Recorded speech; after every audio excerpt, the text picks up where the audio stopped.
آپ کی یہ بیگم آپ کے نکاح سے مکمل طور پر نکل چکی ہے، آپ کے لیے غیر ہو گئی ہے، لہٰذا اب اس کا ایک ہی حل بچا ہے اور وہ ہے حلالہ۔ اپنے آپ کو محدود کر دیا ہے، تو اس میں اہل البیت کا قصور نہیں ہے، اس میں ہمارا قصور ہے کہ ہم ان تعلیمات کو کیوں نہیں لے رہے۔ یہ مت سمجھیے گا کہ آپ کہیں خدا نخواستہ آپ اپنے فرقے کو چھوڑ کر دوسری جگہ سے مسئلہ لے رہے ہیں تو آپ کہیں گمراہی میں جا رہے ہیں، نہیں۔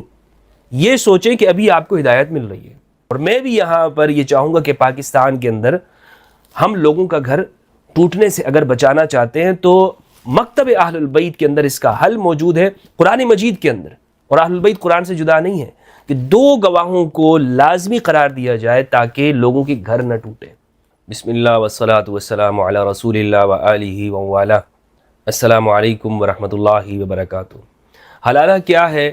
حلالہ کیا شریعت میں اس کی اجازت دی گئی ہے یا نہیں ہے؟ اور ہمارے ہاں سوسائٹی میں مروج جو مشہور و معروف جو طریقہ کار ہے، آیا قرآن و سنت کی روشنی میں اس حلالہ کی شرعی طور پر حیثیت موجود ہے یا نہیں ہے؟ اور کیا یہ درست ہے یا اس کے علاوہ کوئی اور حل موجود ہے یا نہیں؟ میں پہلے بھی اس حوالے سے گفتگو کر چکا ہوں کہ اگر ہمارا نوجوان، ہمارا سنی نوجوان خدا نخواستہ اگر اپنی بیگم کو ایک ساتھ 3 طلاقیں دے دیتا ہے تو وہ اس کے نکاح سے نکل جاتی ہے۔ اب اگر وہ یہ چاہتا ہے کہ وہ پھر سے اسی زوجہ کے ساتھ زندگی گزارے تو اس کو یہ حلف دیا جاتا ہے کہ چونکہ آپ کی یہ بیگم آپ کے نکاح سے مکمل طور پر نکل چکی ہے، آپ کے لیے غیر ہو گئی ہے، لہٰذا اب اس کا ایک ہی حل بچا ہے اور وہ ہے حلالہ۔ یہ حلالہ کیا ہے؟ آج ہم اس موضوع پر گفتگو کریں گے اور یہ سمجھنا چاہیں گے کیا ہمارے اس سنی نوجوان کے لیے، ہمارے بلکہ تمام مسلمانوں کے لیے کیا شریعت نے کوئی حل دیا ہے اس پریشانی سے بچنے کا؟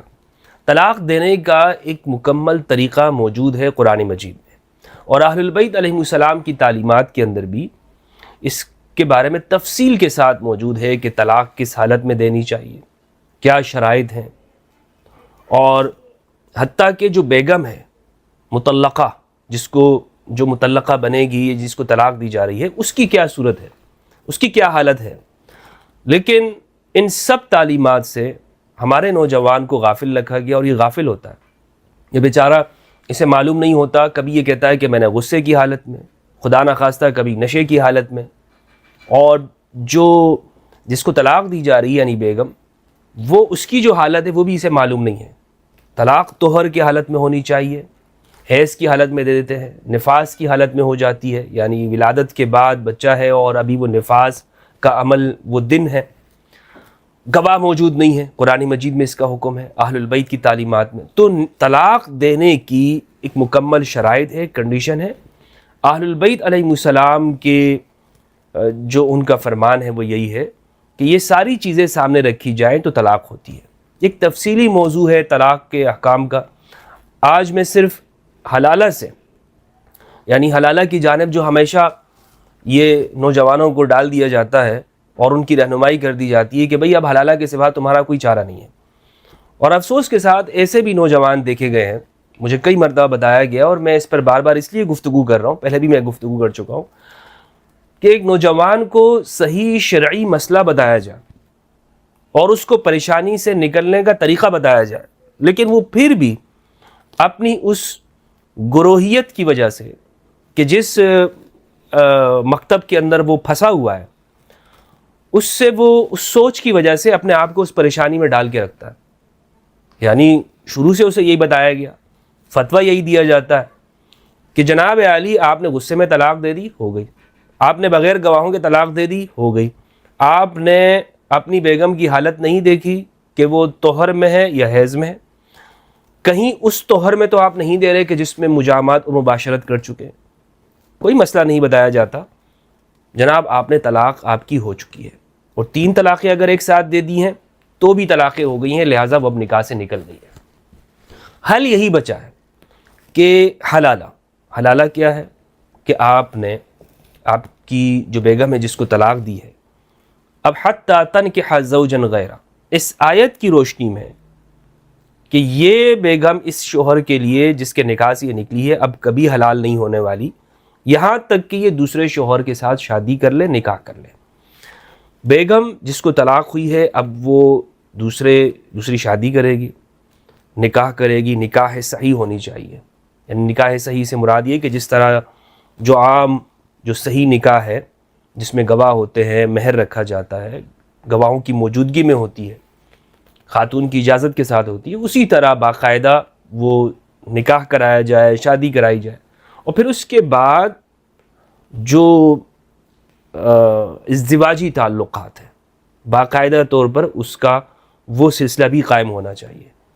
اگر اس ازدواجی تعلق قائم کیے بغیر دوسرے شوہر کے ساتھ اس نے ازدواجی تعلق قائم نہیں کیا اور اس نے طلاق دے دی اور پھر یہ پہلے شوہر کے پاس آنا چاہتی ہے تو یہ نہیں آ سکتی. یہ اگر پہلے شوہر کے ساتھ نکاح کرے گی تو یہ زنا میں شمار ہوگا. تو حلالہ کے اندر یہ بالکل نکاح صحیح ہونا چاہیے، نکاح دائمی ہونا چاہیے، اور اس میں جو دوسرا شوہر ہے اس کے ساتھ باقاعدہ مجامعت، ازدواجی عمل اختیار کیا جاتا ہے، ہم بستری، یعنی ایک دوسرے سے لذت بھرپور طریقے سے حاصل کرنا. یہ اس عمل کے بعد وہ پہلے کے پاس آئے گی، ورنہ تو اس کو اجازت نہیں ہے. یہ حلالہ کہلاتا ہے. ہمارے ہاں اس کا حل دیا جاتا ہے اور باقاعدہ بھرپور طریقے سے، یعنی اس حل کو دینے کے بعد نکاح کرائے جاتے ہیں، اور اسی شرط کے ساتھ کہ جو دوسرا شوہر ہے یہ پہلے یہ اس بیگم کو نکاح کے بعد اور مجامعات کے بعد طلاق دے دے گا. یہ حلالہ کہلاتا ہے. حلالہ کوئی شرعی اصطلاح نہیں ہے، شریعت نے اس کو رواج نہیں دیا، اس لفظ کو ایجاد نہیں کیا. یہ اس آیت سے اس لفظ کو لیا گیا ہے حلالہ، اور یہ مشہور و معروف ہو گیا ہے، مروج زبانوں کے اوپر استعمال ہوتا ہے. طلاق دینے کا جو درست طریقہ کار ہے وہ میں نے آپ کو بتایا کہ اس میں جسے طلاق سنی کہتے ہیں، صحیح طریقہ کار، کہ ایسے طہر میں خاتون کو، بیگم کو طلاق دی جائے جس میں مجامعات نہیں کی ہے، اور ایک طلاق دے گا. پھر اس کے بعد یہ نکاح سے، جب وہ اگر عدت پوری کر لیتی ہے تو نکاح سے نکل جاتی ہے. اب اس کے پاس آپشن موجود ہے، یہ چاہے تو واپس اسے اپنے نکاح میں لے لے، یا چاہے تو یہ خاتون دوسرے سے شادی کر لے. اگر دوسرے سے شادی کر لیتی ہے اور وہ طلاق دے دیتا ہے تو پھر یہ اس کے پاس دوبارہ سے آ سکتی ہے. تو یہ جو حلالہ کی مروجہ صورت ہے اس میں بہت سارے نوجوان پریشان ہو جاتے ہیں، کہتے ہیں نہیں بھائی ہم تو اسی پر عمل کریں گے، کیونکہ ہمیں مولانا صاحب نے یہی بتایا. کیا اس سے بچنے کا کوئی عمل ہے؟ بالکل اس سے بچنے کا طریقہ موجود ہے.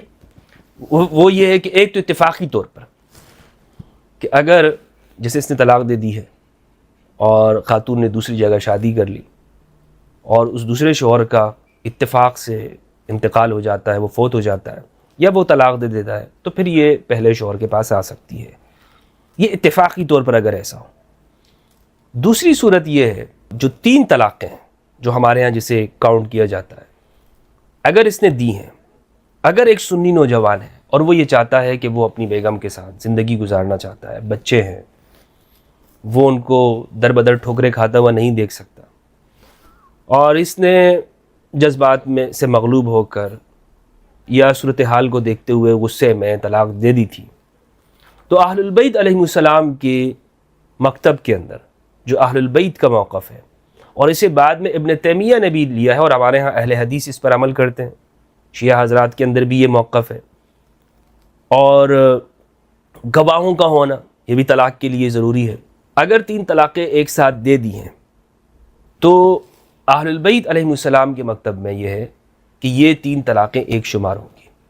اس کی اور شرائط بھی ہیں، وہ دیکھی جائیں گی کہ بھائی کہیں یہ شخص جنون کی حالت میں تو نہیں تھا، یعنی ایسا غصہ کہ جو سر پر بالکل انسان کو مجنون بنا دے. اس کی شرائط ہے باقاعدہ طور پر ان کتابوں کے اندر دیکھی جا سکتی ہے. مثال کے طور پر ابو زہرہ المصری رحمہ اللہ نے، اہل سنت عالم دین ہیں، جنہوں نے یہ کتاب لکھی ہے الامام الصادق علیہ السلام. امام ابو زہرہ یہ مصر کے تھے اور جلیل القدر علماء میں سے ہے اہل سنت کے. انہوں نے ایک کتاب لکھی ہے الاحوال الشخصیہ.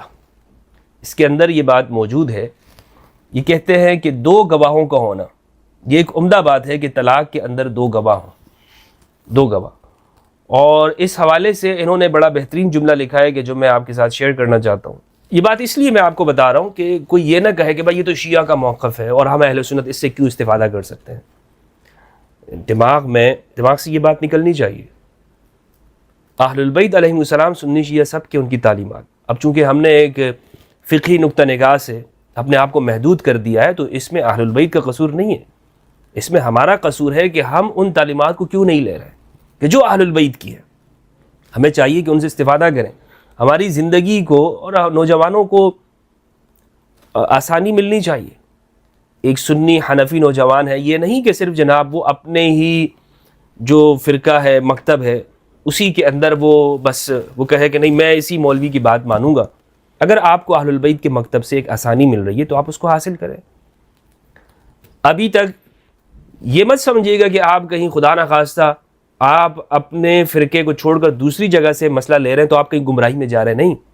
یہ سوچیں کہ ابھی آپ کو ہدایت مل رہی ہے، آپ ثقلین کے پاس جا رہے ہیں، آپ قرآن اور اہل البیت کے پاس جا رہے ہیں۔ اہل البیت علیہ السلام، خاص طور پر امام محمد الباقر، امام جعفر الصادق علیہ السلام، انہوں نے رسول اللہ صلی اللہ علیہ وآلہ وسلم کے علوم کو، امام علی کے علوم کو جمع کیا ہے، اسے دنیا کے سامنے پیش کیا۔ ان کے پاس اس کی کتابیں موجود تھیں، اسی سے وہ فتویٰ دیا کرتے تھے۔ تو ان کے ہاں یہ ہے کہ اگر گواہوں کی موجودگی میں نہ ہو تو طلاق نہیں ہوتی۔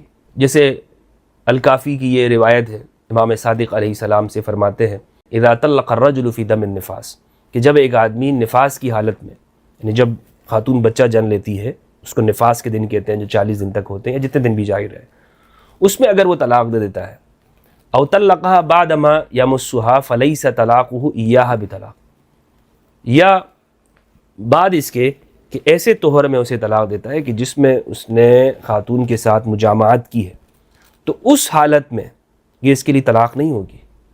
عام طور پر ہمارے ہاں وہ مثلاً ایسی حالت میں، کنڈیشن میں کہ بیگم کے ساتھ ہم بستری کی اور اس کے بعد جس طہر میں کی ہے اس میں طلاق دے دی ہے، اہل البیت فرماتے ہیں کہ طلاق نہیں ہوتی۔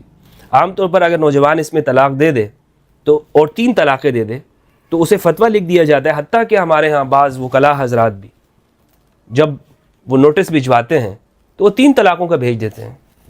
یہ کتنی بڑی حماقت ہے کہ اگر آپ نے چلے نوٹس بھی بھجوانا ہے تو 1 طلاق کا بھجوائے تاکہ اس کے پاس آپشن تو موجود ہو۔ گھر بچانا، اہل البیت علیہ السلام فرماتے ہیں کہ طلاق جس گھر کے اندر شادی ہوتی ہے اللہ کی رحمت ہوتی ہے، اور جہاں پر طلاق دی جاتی ہے تو یہ اللہ کو سخت ناپسندیدہ گھر ہے۔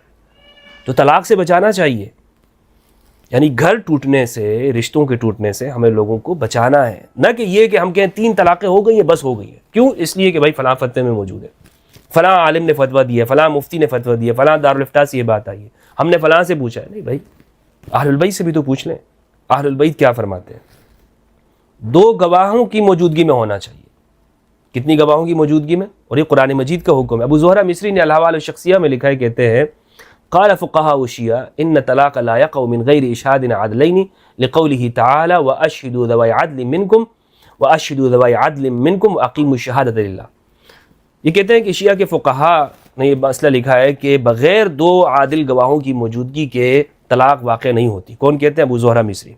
اور پھر انہوں نے استدلال کیا ہے شیعہ فقہاء نے قرآن مجید کی اس آیت سے کہ ایسے وقت میں کہ جب طلاق دی جا رہی ہو تو 2 عادل جو تم ہی میں سے ہوں انہیں گواہ بناؤ، اور گواہی اللہ کے لیے دینا، گواہی اللہ کے لیے دینا۔ کہتے ہیں فہذا الامر بالشہادۃ جاء بعد ذکر انشاء الطلاق وجواز الرجعہ فکان المناسب ان یکون راجعا الیہ ای الطلاق۔ کہتے ہیں طلاق رجعی کی بیان ہے، آگے انہوں نے لکھا ہے لأن حضور الشہود العدول لا يخلو من موعظۃ حسنۃ یزوجونها الی الزوجین۔ 2 گواہوں کی موجودگی کیوں قرار دی قرآن مجید نے؟ اس لیے تاکہ 2 گواہ وہاں پر ہوں گے، عادل ہیں، معاشرے کے بہترین فرد ہیں، سوسائٹی کے بزرگ ہیں، تو میاں بیوی کو کم از کم ان کے سامنے کوئی حیا آئے گی کہ یہ بزرگ ہمارے بیٹے ہیں، اپنے ہیں، رشتہ دار ہیں، محلے کے بڑے ہیں، تو ان کے سامنے ہم یہ کام کرنے جا رہے ہیں، ہو سکتا ہے وہ انہیں سمجھائیں۔ یعنی ایک پراپر طریقے پر یہ ایک مکمل عمل ہے طلاق دینے کا، یہ نہیں بس بند کمرے کے اندر پھر وہاں گواہ بھی موجود نہیں ہے، طلاق طلاق طلاق طلاق نہیں۔ ان کی موجودگی میں ایسے حیا آئے گی اور ہو سکتا ہے یہ رک جائے۔ تو قرآن مجید اس بات کی اہمیت کو ظاہر کرنا چاہتا ہے کہ اگر 2 گواہ تم وہاں بناؤ گے تو تمہارا گھر ٹوٹنے سے بچ سکتا ہے۔ آپشن دے رہا ہے قرآن مجید، لوگوں کو زندگی آسان کرنا چاہ رہا ہے۔ آگے یہ کہتے ہیں وَأَنَّهُ لَوْ كَانَ لَنَا أَن نَخْتَارَ لِلْمَعْمُولِ بِهِ فِي مِصْرَ اگر ہمارے لیے یہ آپشن ہو اور ہم اسے اپنے ملک مصر میں اختیار کرنا چاہیں کہ اس پر زندگی گزاریں، کوئی قانونی شکل ہم بنائیں لوگوں کی، لخترنا ھذا الرأی، تو ہم اس رائے کو اختیار کرنا پسند کریں گے۔ کون کہہ رہا ہے یہ بات؟ ابو زہرہ مصری، اہل سنت کے جلیل القدر عالم ہیں، کہ گواہوں کی موجودگی کو باقاعدہ قانون کے اندر لازمی قرار دیا جائے۔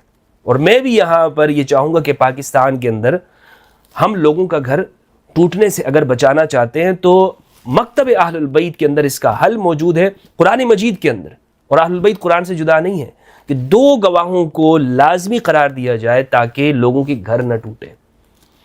فَيَشْتَرِطُ لِوُقُوعِ الطَّلَاقِ حُضُورَ شَاهِدَيْنِ عَدْلَيْنِ، اللہ اکبر، تو شرط لگائی جائے طلاق کے وقوع کے لیے 2 عادل گواہوں کی موجودگی کا۔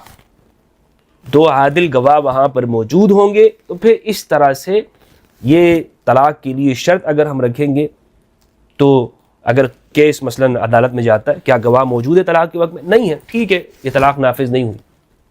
یہ کن کا مکتب ہے؟ اہل البیت کا مکتب ہے۔ کیا ہمیں یہ سب باتیں بتائی گئی؟ کیا ہمارے نوجوانوں کو اویئر کیا گیا، ایجوکیٹ کیا گیا؟ نہیں کیا جاتا ہے۔ بس ٹھیک ہے، 3 طلاقیں دے دی ہیں، لکھ دیا، جاؤ، ہو گئی، 3 طلاقیں ہو گئی، بس ختم، نکاح سے نکل گئی۔ اور اس کے لیے پھر حلالہ، حلالہ کیا ہے؟ لوگ شرما کے پوچھ رہے ہوتے ہیں، منہ چھپاتے ہوئے، تو حلالہ کے بجائے حل موجود ہے دین کی تعلیمات کے اندر۔ اور دوسری بات یہ ہے کہ جو میں نے حل بتایا وہ کیا ہے کہ 3 طلاقوں کو ایک شمار کیا جائے، اور اس کو اہل سنت نے بھی لیا ہے، شیعہ کے اندر موجود ہے، اہل حدیث کے اندر موجود ہے، اور انہوں نے اہل حدیث ابن تیمیہ نے اصل میں امام صادق علیہ السلام سے یہ مسئلہ لیا ہے، اور کیونکہ جو 4 فقہاء ہیں وہ کہتے ہیں 3 طلاق ہو جاتی ہے، ائمہ اہل البیت فرماتے ہیں کہ نہیں ہوتی، تو ابن تیمیہ نے یہاں پر اہل البیت کا یہ موقف اختیار کیا ہے۔ یہ اچھی بات ہے ابن تیمیہ کی، تو ہمیں بھی اختیار کرنا چاہیے نا اہل البیت علیہ السلام کا موقف۔ تو نوجوانوں، بات یہ ہے کہ پریشان ہونے کی ضرورت نہیں ہے۔ آپ نے اگر اس طرح کی غلطی آپ سے سرزد ہو گئی ہے، یہ غلطی آپ سے ہو چکی ہے، اور مجھ سے بہت سارے نوجوان، خواتین اور حضرات یہ مسئلہ پوچھنا چاہتے ہیں اور پوچھتے بھی ہیں، میں اس پر گفتگو کر چکا ہوں، ویڈیوز بنا چکا ہوں، آپ یہی ویڈیو دیکھیں اور اپنے دوست احباب کے ساتھ شیئر کریں۔ بار بار ایک مسئلے کو لکھا نہیں جا سکتا، نہ بیان کیا جا سکتا ہے، تفصیل کے ساتھ میں گفتگو کر چکا ہوں کہ حلالہ سے بچنے کا طریقہ ہے، اور یہ اس سزا کی طرف اپنے آپ کو کیوں لے کے جاتے، کس وجہ سے، اور پھر اسی مسئلے پر قائم رہنا، نہیں ہم نے تو سن لیا ہے اور ہم اسی پہ رہیں گے، ہمارے گھر والے نہیں مان رہے۔ آپ کے گھر والوں نے اگر صحیح مسئلہ نہیں سنا ہے تو ان کو آج بتا دیجئے کہ صحیح اور درست بات یہ ہے کہ 3 طلاقیں ایک ساتھ نافذ نہیں ہوتی، اور یہی اہل البیت علیہ السلام کا مکتب ہے، اور انہوں نے قرآن مجید سے استدلال کیا کہ 2 گواہوں کی موجودگی ہونی چاہیے طلاق کے وقت میں۔ کتنے گواہوں کی؟ 2 گواہوں کی موجودگی۔ السلام علیکم ورحمۃ اللہ وبرکاتہ۔